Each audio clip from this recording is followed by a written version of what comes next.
CPIM യഥാർത്ഥത്തിൽ ലക്ഷണമൊത്തൊരു communist പാർട്ടിയെ അല്ലാതായി മാറിയിരിക്കുന്നു. സമൂഹത്തിൻ്റെ എല്ലാ ജീർണതകളും വന്ന് സംഭവിച്ച എല്ലാ ജീർണതകളുടെയും ആകെ പ്രതീകമായി മാറിയ ഒരു രാഷ്ട്രീയ പ്രസ്ഥാനമായി CPIM അധപ്പതിച്ചിരിക്കുന്നു. നിങ്ങൾ ആരുടെയോ കോപ്പിയുടെ കഥ പറഞ്ഞു.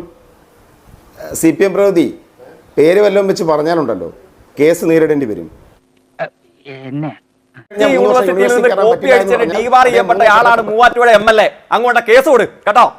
അല്ല, ഞാൻ പറഞ്ഞു MG യൂണിവേഴ്സിറ്റിയിൽ നിന്ന് കോപ്പി അടിച്ച് പിടികൂടി ഡീവാർ ചെയ്യപ്പെട്ട ആളാണ് മൂവാറ്റുപുഴ MLA. അങ്ങോട്ട് കേസ് കൊടു. ആ കേസ് ഞാൻ നേരിടാം കേട്ടോ. ഇത്രയും ധൈര്യം ഞാൻ എന്റെ ചാൽ ശോഭരാജ് മാത്രമേ കണ്ടിട്ടുള്ളൂ. ഇതിന്റെ പേരിൽ 10 പേര് അസൈനിട്ടുണ്ടോ? ആങ്കർ എന്ന് പറയാം.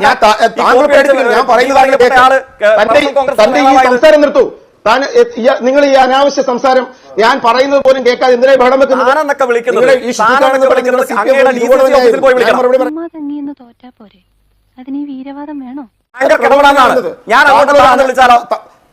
മാതൃഭൂമിയുടെ ഫ്ലോറിൽ എവിടെയും പറയും താങ്കളെപ്പോലെയുള്ള ആളുകൾ മാത്യുവിനെ പോലെയുള്ള ആളുകളുമായി താരതമ്യം ചെയ്യാൻ ശേഷിയില്ലാത്ത താങ്കളെപ്പോലെയുള്ള ആളുകൾ നട്ടാൽ കുരുക്കാത്ത നുണ പറഞ്ഞാൽ താനെന്ന് പറയേണ്ടി വരും.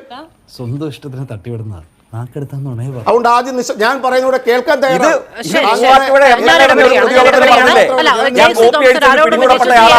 മറുപടി പറഞ്ഞിരിക്കുന്നു. അതിനെ പേഴ്സണലായി എടുത്ത MLA എന്ന് ഞാൻ കേസ് കൊടുക്കാൻ പറഞ്ഞിരിക്കുകയും ചെയ്തു. ശരി ശരി. ആദരണീയരായ നമ്മുടെ കോൺഗ്രസ് പ്രതിനിധിയുടെ നേതാവ്, പ്രൊഫഷണൽ കോൺഗ്രസിന്റെ മുൻ നേതാവ്, was debarred from all examinations previous to April 1995 by Mahatma Gandhi university. ഇനിയെങ്കിലും നീ മനസ്സിലാക്കിക്കോടാ, എനിക്ക് ബുദ്ധിയുണ്ടെന്ന്. കോതമംഗലം MA കോളേജിലെ പരീക്ഷയിൽ അന്നത്തെ KSU നേതാവ് പരീക്ഷയിൽ കൂട്ടക്കോപ്പിയടിക്ക് സ്വഭാവമുള്ള മാൽ പ്രാക്ടീസ് നടത്തിയിട്ട് 95 വരെ ഡീബാർ ചെയ്തിരിക്കുന്നു. MG സർവകലാശാലയുടെ വിവരാവകാശ രേഖയുടെ മറുപടി ആങ്കറുടെ സമക്ഷമുണ്ട്. ഇത് കള്ളമാണോ അല്ലയോ ഇനി കോൺഗ്രസ് പ്രതിനിധിക്ക് പറയാം. നിന്നെ പറഞ്ഞിട്ട് കാര്യമില്ല. പരീക്ഷയിൽ സർവകലാശാല ബാൻ ചെയ്തിരിക്കുന്നു. ഏത് വർഷം മുതൽ ഞാൻ ചോദിക്കുന്ന ചോദ്യത്തിന് താങ്കൾ പറയാം. ഏത് വർഷം മുതൽ? 1994 മാന്യൻ അദ്ദേഹം MA കോളേജിൽ പഠിച്ചിരുന്നത്. 94 മുതൽ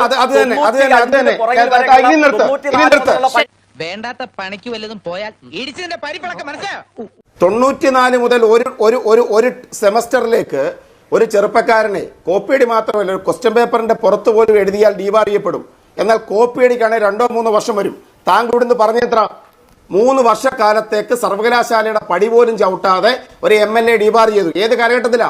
ചെറിയ വട കൊടുത്ത് വലിയ വട വാങ്ങിച്ചു. 94 വയസ്സെന്ന് പറഞ്ഞാൽ 97 17 വയസ്സാ. പ്രീ ഡിഗ്രി കാലഘട്ടത്തിൽ പഠിച്ചൊരു ചെറുപ്പക്കാരൻ അത് കഴിഞ്ഞ് തിരുവനന്തപുരം ഗവൺമെന്റ് ലോ കോളേജിൽ ഉന്നതമായ ബിരുദം നേടി. നമ്മുടെ ചർച്ചയുമായി ബന്ധപ്പെട്ട വിഷയമല്ലെങ്കിൽ പരസ്പര ആരോപണം ഇല്ല, ചോദിച്ചു വാങ്ങിച്ചു പോവാ.